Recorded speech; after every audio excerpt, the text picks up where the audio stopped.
Todos nós sabemos que Miguel, o pregador mirim, está com tudo na internet. E muitas pessoas que vivem julgando ele, a maioria são pessoas cristãs que estão todos os dias nas igrejas. E todos nós sabemos que muitas pessoas, ele dentro de uma igreja, ele é uma coisa e fora da igreja ele é outra. E sobre esse garoto, a verdade começou a aparecer. E para quem não sabe, Miguel é instruído por pessoas de maiores. Segundo os testemunhos que ele conta, ele nasceu sem as cordas vocais e também sem os tímpanos. Então todos nós devemos lembrar que uma criança, em determinado tempo da sua vida, muitas coisas ele não lembra. Então se o Miguel ele comenta esses tipos de coisas em suas pregações, foi porque alguém de dentro da sua família passou essas informações para ele, certo? Então eu quero que vocês observem que a mentira, ela sempre teve a perna curta.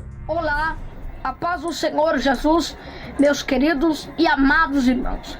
Aqui quem vos fala é o pregador missionário Miguelzinho.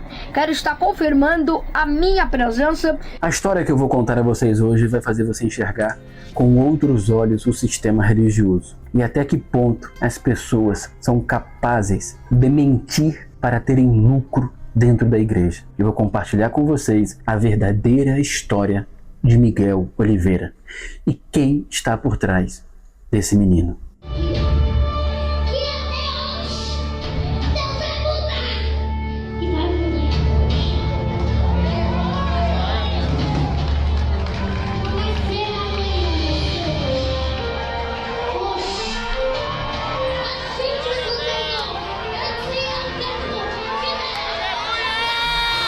Em 12 de abril de 2010, chegava ao mundo o menino que hoje ganhou fama nacional. Seu nome, Pablo Miguel de Jesus Oliveira Andrade, mais conhecido na internet como Missionário Miguel Oliveira. Ele é o caçula, o último de 4 irmãos, sendo 3 homens contando com ele e uma menina. Miguel é um garoto especial. Ele nasceu com um desejo ardente em seu coração de servir a Deus. E isso é uma verdade, talvez a única verdade nessa história. Já com 2 aninhos e meio, Pablo Miguel, cercado por familiares cristãos e apaixonado por hinos evangélicos, começou a cantar os louvores que passavam na TV. Miguel passou a frequentar cultos junto de um parente, na igreja que a família da sua mãe frequentava, onde haviam muitos familiares envolvidos no ministério, e logo chamou a atenção como ele louvava a Deus. E assim, ele começou a cantar na igreja.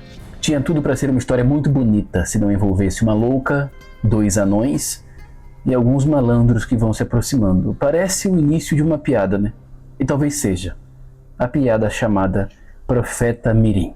É importante você saber o seguinte: a família por parte de mãe do Miguel é toda evangélica, bem diferente daquilo que ele sempre contou nas pregações. São todos de uma pequena igreja em Carapicuíba. E não, eles não estão de acordo com essa história. E não, eles não têm nenhum contato hoje com o Miguel, justamente por discordarem destas práticas. Chegaremos neste ponto. São pessoas honradas, são pessoas dignas e que não têm culpa. Nem mesmo Miguel tem culpa do que está acontecendo. Pelo menos não tinha. Você vai compreender o que eu estou querendo dizer.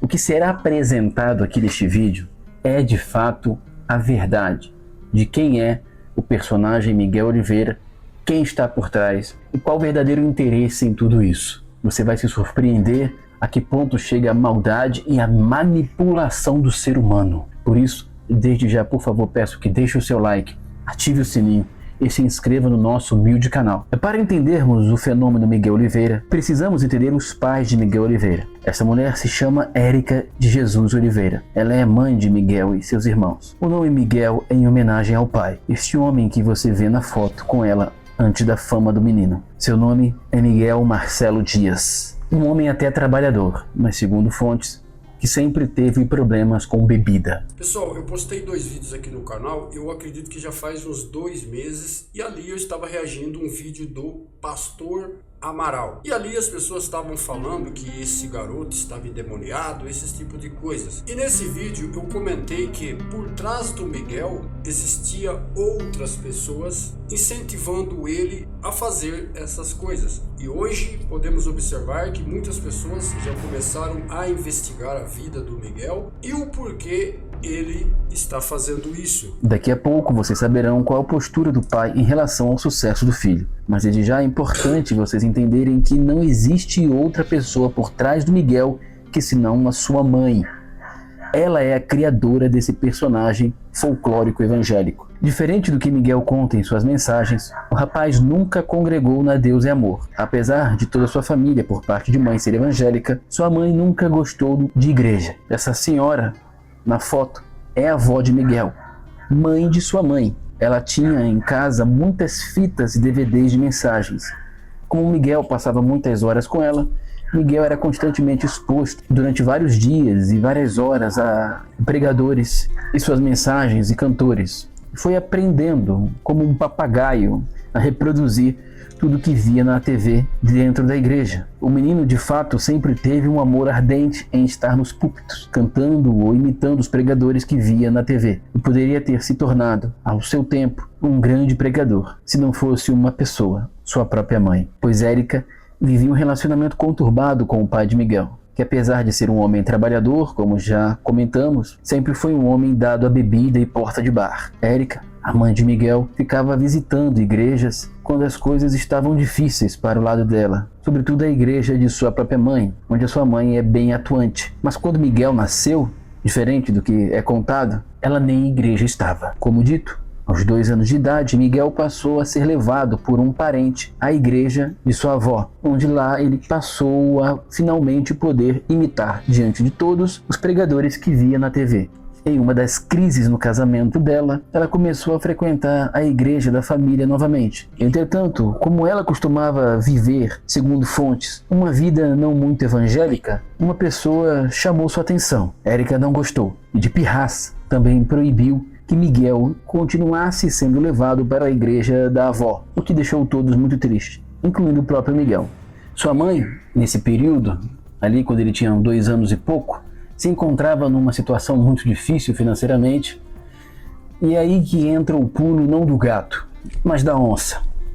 Ela passa a levar o Miguel, vestido de terninho, cantando em diversas igrejas. E como uma espécie de mãe de Miss, onde o menino chegava, ela dava um jeito de fazer o menino ter alguma oportunidade. Sempre proclamando aos 4 ventos, seja nas suas redes sociais, em seus status, ou até mesmo diretamente ao entrar na igreja. Olha, o meu filho canta, hein? O meu filho canta. Dá uma oportunidade pro meu filho. E o menino cantava, e as pessoas vendo o menininho ali, com muita ousadia, imitando os pregadores que via na TV, corretamente, com aquela vozinha de criança, comove. Só que, como eu disse, aí é que entra o pulo da onça. Miguel passou a não só cantar, mas antes de cantar e durante a melodia, como uma espécie de ministração, ele dava um pequeno testemunho. E que testemunho era esse? O testemunho que ele nasceu cego, surdo, mudo, sem as cordas vocais, mas foi curado por uma oração da sua mãe, que, diante de tamanho milagre, sua mãe teve que largar o espiritismo, para não dizer o candomblé, e seguir o caminho da igreja evangélica. Porém, como eu disse, o pulo da onça, tudo isso foi treinado por sua mãe. Sua mãe é a grande mentora desse personagem.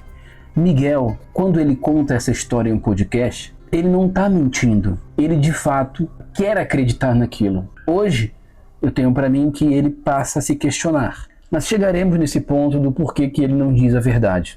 Sua mãe, antes, não se sabe ainda o motivo. Bom, esse testemunho que esse garoto conta, todos nós sabemos que a cada hospital que você passa, você faz exames, um acompanhamento médico. Se a pessoa perdeu esse laudo, com certeza, se você for naquele hospital, lá eles vão ter um registro que você passou ali para fazer esse tal acompanhamento, certo? Então, o Miguel, ele acredita na história que a sua mãe contou. E por ele ser uma criança que ele tinha esse sonho de ser um pregador, a mãe colocou isso na cabeça dele e ele hoje conta essa história.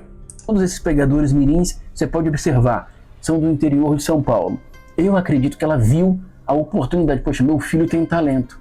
Como um pai de um Neymar. Não basta apenas o talento. O povo quer o David Copperfield. O povo quer a reveladura. Então ela inventa esse testemunho falso. Ela chama o Miguel. Tudo isso que eu estou te falando são de pessoas extremamente próximas. Ela chama o Miguel dentro de casa e o instrui. Você é um fruto de milagre. Você é um milagre, Miguel. Um menino de 2 anos e pouco. Isso que você vê esses pregadores falando aconteceu com você. Você é um escolhido, Miguel. Miguel, você não falava. Miguel, você não andava. Miguel, você não enxergava. E diante dessa enorme maravilha, eu tive que me render ao poder imenso do Evangelho. Miguel começou a acreditar e repetia isso. E convenhamos, cara, um menino de 2 anos e pouco, com o microfone na mão, com trejeitos de adulto, mas ainda assim com as características de um pequeno, dizendo algo tão forte, emociona muita gente. Não precisa ser verdade. E aí, diante da emoção, vinha a oferta. Nesse tempo, sua mãe mentia para todo mundo, dizendo que congregava numa igreja chamada Labareda de Fogo, quando na verdade não estava em igreja nenhuma. Sua mãe rodava de igreja em igreja, dando esse testemunho mentiroso do filho. E a regra era bem simples. A igreja que desse uma oferta, eles voltavam. A igreja que não pagasse nada, eles nunca mais voltavam. Bom, pessoal, todos nós sabemos que hoje em dia o sistema religioso está complicado. As pessoas, eles abrem igrejas para arrecadar dinheiro. E muitas pessoas, ele pega ali uma pessoa que tem um dom e já lança na parte religiosa para estar cobrando. Eu vi pessoas xingando esse garoto na internet, que, na minha opinião, aquilo é errado, sem estar investigando de onde essa criança saiu. E como eu disse num vídeo que eu postei aqui, por trás do Miguel existia outras pessoas maiores que estavam influenciando ele a fazer essas coisas. E uma coisa muito importante que devemos observar dentro das igrejas, que você tem que saber quem é aquela pessoa que está trazendo uma palavra para a sua vida. Talvez ele está ali em cima de um púlpito ou de um altar, como você conhece, e ali ele começa a falar as coisas para você que já foi feita uma investigação sobre a sua vida e você acha que é uma revelação. Talvez a vida dessa pessoa que está te passando isso está mais podre do que a sua. Então, nos dias de hoje, vocês que querem servir a Deus, pega a sua Bíblia, estude, reúna as pessoas que têm intenção de servir a Deus em qualquer local, para você estar falando da verdadeira palavra de Deus, e não você entrar em qualquer templo feito pela mão do homem e estar ali acreditando em tudo que eles te falam. Para quem não sabe, muitos líderes religiosos, eles não pregam Atos 17 e 24. Então, segundo a palavra de Deus, diz assim: o Criador de tudo não habita em templos feitos pelas mãos dos homens. Ele não necessita ter culto humano. A palavra de Deus, muitas coisas eles distorcem. E você que tem estudos e sabe ler, procura entender o que Deus está falando para você. Porque às vezes você vai na onda do que um pastor te fala. E aquela pessoa pode estar mais suja do que pau de galinheiro. Às vezes você acaba acreditando em coisas que eles falam porque você tem preguiça de ler a palavra de Deus. Então, pessoal, a história desse garoto, muitas pessoas estão ganhando muito dinheiro, descendo o pau nele, porque hoje em dia ele está no hype. Mas essas pessoas não vão atrás de fazer uma investigação porque esse garoto está contando todas essas histórias. E sobre o que falamos nesse vídeo, deixa aqui abaixo a sua opinião e dependendo do que você comentar, eu pego e trago no próximo vídeo, beleza? Então, eu vou estar finalizando mais um vídeo. Fique com Deus e até o próximo.